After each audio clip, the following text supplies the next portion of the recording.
Dear students of class 8, myself R.K. Rai, and now today is our new chapter of grammar, English grammar, first chapter. It is determiner. I want to explain what is determiner, what is the definition of determiner. Here, determiners, the definition of determiner has been explained by me. What is the definition of determiner? Determiner होता क्या है? Determiner is a word which determine, discover, show meaning of noun. It is used before noun. Hindi में determiner एक ऐसा शब्द है जो noun के अर्थ को डिस्कवर करता है, शो करता है और उसको डिटरमाइन करता है। जैसे कि यहाँ पर कुछ एग्जाम्पल दिया गया, इसको आप लोग देखिए। जैसे कि मैंने यहाँ पर लिखा है this picture, that car, my book. तो ये जो आप दिस देख रहे हैं, ये दिस जो है ये डिटरमाइनर है। ये पिक्चर को डिटरमाइन, डिस्कवर, शो करने का काम करता है। दूसरा जो आप देख रहे हैं दैट जो है ये भी डिटरमाइनर है। ये डिटरमाइन करने का काम कर रहा है कार को। कार जो कि एक नाउन है, इसके अर्थ को डिटरमाइन करने का काम कर रहा है। उसके बाद माई बुक जो है, माई जो वर्ड है ये डिटरमाइनर है। ये डिटरमाइन करने का काम करता है बुक को। वैसे ही एक चीज और, अगर मैं यहां पे लिख दूं डिफिकल्ट प्रॉब्लम मैंने यहां पे लिखा। अब यहां पे आप ये देखिए कि डिफिकल्ट प्रॉब्लम ये क्या काम करता है। डिफिकल्ट जो वर्ड है ये आपको यहां प्रॉब्लम को डिस्क्राइब करने का काम करता है। तो जो वर्ड नाउन को डिस्क्राइब करने का काम करे तो वो डिटरमाइनर नहीं, वो एडजेक्टिव होता है। तो यहां पर डिफिकल्ट का काम एडजेक्टिव जैसा है, क्योंकि ये नाउन जो कि प्रॉब्लम है उसको डिस्क्राइब करने का काम करता है। तो जो नाउन के अर्थ को डिस्क्राइब करने का काम करेगा वो एडजेक्टिव होगा, और जो नाउन के अर्थ को डिस्कवर, शो और डिटरमाइन करने का काम करेगा वो डिटरमाइनर होगा। इसके बाद अगला जो हम चलेंगे kinds of determiner, one by one हम उसको पढ़ेंगे। अब अगले काइंड्स ऑफ डिटरमाइनर की तरफ हम बढ़। अब यहां देखिए काइंड्स ऑफ डिटरमाइनर। अब तक हमने डिटरमाइनर के बारे में पढ़ा। Now we see how many kinds of determiner are there. We are seeing there are 5 kinds of determiner. One by one I will explain you what is the work of kinds of determiner in determiner. First, article determiner. Article determiner का क्या काम है? Article determiner पहले होते क्या हैं? देखिए a और n और the, a and the ये आर्टिकल डिटरमाइनर में आते हैं। इसमें भी आर्टिकल दो तरह के होते हैं, डिफिनिट और इनडिफिनिट। जो डिफिनिट आर्टिकल होता है वो द होता है, और जो इनडिफिनिट आर्टिकल होता है वो ए और एन होता है। सबसे पहले ए का जो प्रयोग होता है, इंडिफिनिट आर्टिकल में जो ए होता है उसका प्रयोग कॉन्सोनेंट के पहले होता है। जैसे कि a boy, a cat, a chair. यहां पर दूसरा ए का जो प्रयोग होता है वो कॉन्सोनेंट के साथ ही होता है, लेकिन कभी कभी हमने अक्सर देखा है कि वहां पे जो वर्ड होते हैं वॉवेल से शुरू होते हैं, लेकिन उनका जो साउंड होता है कॉन्सोनेंट जैसा होता है। जैसे कि वन आइड पर्सन, तो वन आइड पर्सन ये ओ जो है वॉवेल से शुरू है लेकिन इसके पहले ए लगेगा। यूनिवर्सिटी हो गया, यू से शुरू है वॉवेल से, लेकिन इसका कॉन्सोनेंट जो होता है वो होता है, इसलिए यहाँ पे ए लगता है। इसके बाद दूसरा एन जो इंडिफिनिट आर्टिकल है उसका जो प्रयोग है वो भी वॉवेल के पहले होता है। जैसे एन इंजीनियर, एन एग, ये वॉवेल से पहले एन का प्रयोग हुआ है। इसके साथ ही दूसरा एन का प्रयोग वहां होता है जहां शुरुआत कॉन्सोनेंट जैसी लगती है लेकिन उसका साउंड वॉवेल जैसा होता है। जैसे आपने सुना होगा हियर, HEIR, ये वर्ड जो होता है उससे पहले ये HEIR, इस वर्ड में जो है, इस वर्ड की शुरुआत कॉन्सोनेंट से हुई है, लेकिन इसका जब हम उच्चारण करेंगे, जब हम इसका साउंड करेंगे तो वॉवेल होगा, तो इससे पहले एन लगेगा। MA जिसको हम मास्टर ऑफ आर्ट्स कहते हैं, MA में यम आपने शुरू में देखा कॉन्सोनेंट लगा, लेकिन यहाँ पर हिंदी में जब लिखेंगे तो MA लिखेंगे, इसका जो साउंड होगा वॉवेल जैसा होगा, इसलिए इसके पहले एन लगेगा। इसके बाद जो दूसरा है, जो दूसरा टाइप आता है आर्टिकल का, जो कि डिफिनिट होता है द। इस आर्टिकल में जो है द का प्रयोग आप लोग जानते हैं कहाँ होता है। द का प्रयोग जो है वो सीज के आगे, ओशियन के आगे, माउंटेन्स के आगे, यूनिक ऑब्जेक्ट के आगे, जैसे कि द सन हो गया, द अर्थ हो गया, किसी कंट्रीज के आगे जैसे कि the Indian, the African, the American, इसके आगे। इसके अलावा द का प्रयोग जैसे कि मैंने बताया वहां पर होता है। इसके बाद अगला जो हम चलेंगे डिटरमाइनर में, जो दूसरा टाइप्स है वो डेमोन्स्ट्रेटिव है।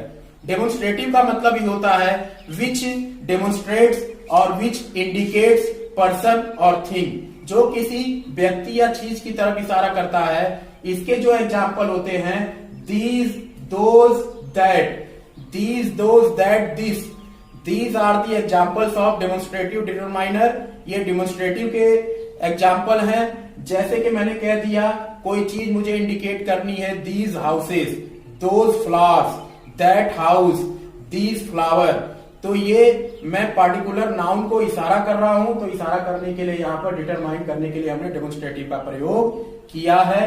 अगला तीसरा जो काइंड है वो पोजेसिव है। पोजेसिव का मतलब ही होता है जो कि पोजेशन या बिलोंगिंग्स पर्सन और चीज को लेकर दर्शाता हो, जो कि अपना अधिकार उस चीज पर दर्शाता हो, वहां पर पोजेशन रखता हो। जैसे कि माई हो गया, हिज हो गया, हर हो गया, देयर हो गया, इट्स हो गया, योर हो गया। These are the examples of possession determiner.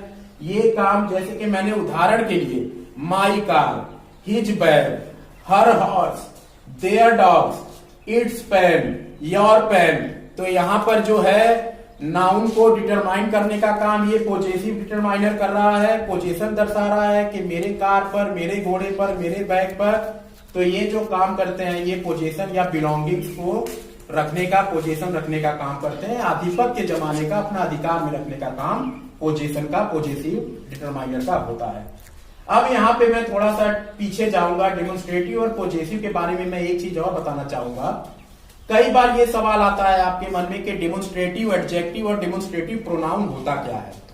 तो मैं ये बताना चाहूंगा कि डेमोन्स्ट्रेटिव एडजेक्टिव वो होता है जब ये जो दीज, दोज, दैट के तुरंत बाद यदि कोई नाउन आता है, जैसे कि मैंने कहा दीज पिक्चर्स, तो यहां पर पिक्चर्स के पहले दीज है और दीज के बाद पिक्चर्स नाउन के रूप में आ रहा है, तो ये डेमोन्स्ट्रेटिव एडजेक्टिव हो जाएगा।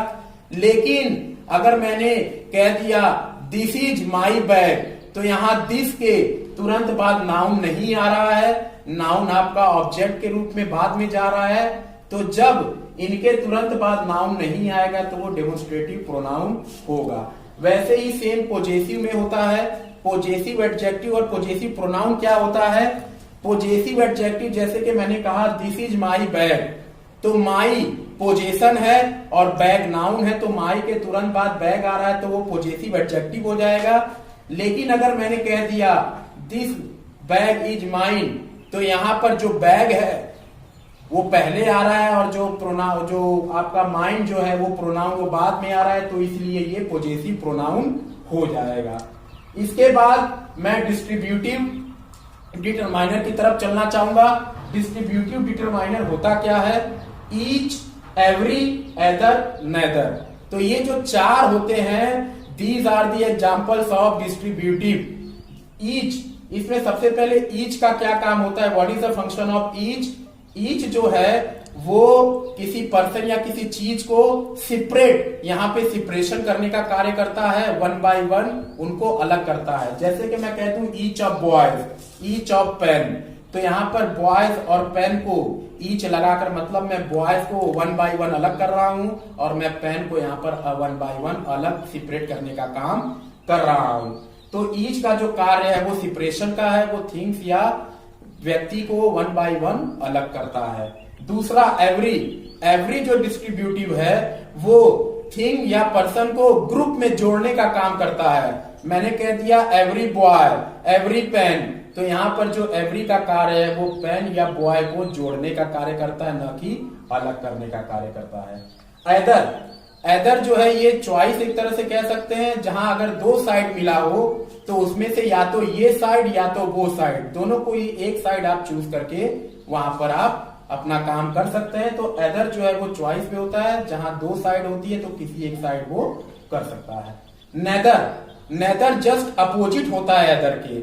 नेदर मतलब दोनों साइड को इग्नोर कर देता है, ना तो ये ना तो वो, मतलब नेदर जो होता है वो एदर का अपोजिट होता है। तो मैं उम्मीद करता हूं कि डिस्ट्रीब्यूटिव वाला भी आपको समझ में आया होगा। अगला जो है हमारा क्वांटिफायर्स है। क्वांटिफायर्स क्या होता है?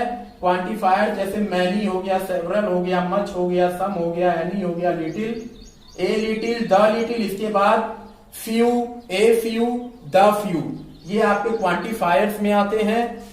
सबसे पहले क्वांटिफायर्स में हम देखेंगे कि मैनी का प्रयोग और सेवरल का प्रयोग कहां होता है। मैनी और सेवरल दोनों ही काउंटेबल नाउन के लिए प्रयोग किए जाते हैं और दोनों ही नंबर को दर्शाते हैं। जैसे कि मैनी बॉयज सेवरल टाइम्स, तो ये दोनों ही, एक बार फिर मैं बताना चाहूंगा, मैनी और सेवरल ये दोनों ही काउंटेबल नाउन के लिए आते हैं और दोनों ही का प्रयोग हम क्वांटिटी या नंबर को दर्शाने के लिए करते हैं। इसके बाद मच, इसके बाद आपका मच और ए लिटिल, मच और ए लिटिल, ये जो दो क्वांटिफायर है इनका प्रयोग कहां होता है? तो मैं ये आपको बताना चाहूंगा कि मच, ए लिटिल, इन दोनों का ही प्रयोग अनकाउंटेबल नाउन के लिए होता है और क्वांटिटी को दर्शाने के लिए होता है। एग्जाम्पल के तौर पे मच शुगर और ए लिटिल राइस, तो यहाँ पर शुगर भी अनकाउंटेबल है, राइस भी अनकाउंटेबल है, तो यहाँ पर इसकी क्वांटिटी को दर्शाने के लिए इन दोनों मच और ए लिटिल का प्रयोग किया गया है। इसके बाद जो तीसरा आता है सम और एनी। सम और एनी, इनका प्रयोग काउंटेबल और अनकाउंटेबल दोनों के लिए किया जाता है। एक चीज और, सम का जो प्रयोग होता है वो अफर्मेटिव वर्ब में होता है, लेकिन जो एनी का प्रयोग होता है वो नेगेटिव और इंट्रोगेटिव वर्ब में होता है। इसके बाद एक आपका है मच और मैनी। मच और मैनी का प्रयोग कहां किया जाता है?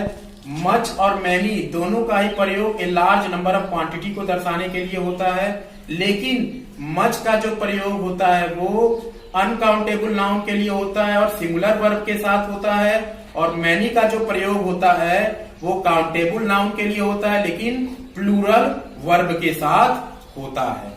इसके बाद अब आपका बचा है लिटिल, ए लिटिल और द लिटिल। लिटिल का मतलब होता है लगभग जीरो के बराबर, नंबर में कुछ भी नहीं होता, वहां पे लगभग जीरो होगा। ए लिटिल जो होता है लिटिल से थोड़ा ज्यादा होता है। लिटिल का मतलब तो जीरो होता है, लगभग नेगेटिव नंबर होता है, लेकिन ए लिटिल थोड़ा सा माना जाता है। द लिटिल होता है जो वो ए लिटिल से भी ज्यादा होता है, मतलब जो चीज वहां पर जितनी हो उतनी मानी जाती है। वैसे ही फ्यू, ए फ्यू और द फ्यू, फ्यू का मतलब भी वैसे ही होता है जैसे लिटिल का होता है, लगभग नेगेटिव इन नंबर होता है, लगभग जीरो होता है ऑलमोस्ट। ए फ्यू जो होता है उससे थोड़ा ज्यादा होता है, और जो द फ्यू होता है उससे ज्यादा होता है, लगभग वहां पे जितनी मात्रा में रखा गया है वो माना जाता है। तो उम्मीद करता हूं क्वांटिफायर्स भी आपकी समझ में आया होगा। आखिरी में एक आपका यहाँ पर बचा है इंट्रोगेशन, उसको मैं बताना चाहूंगा। इंट्रोगेशन जो होता है वो आपका इंट्रोगेटिव के बारे में कहा गया है, जैसे कि हम सवाल पूछते हैं हुम लगा के, हु लगा के, विच लगा के, व्हाट लगा के, तो इंट्रोगेटिव भी जो है वो डिटरमाइनर में नाउन के अर्थ को डिटरमाइन, डिस्कवर और शो करने का काम करता है। उम्मीद करता हूं कि डिटरमाइनर का ये चैप्टर आपकी समझ में आया होगा।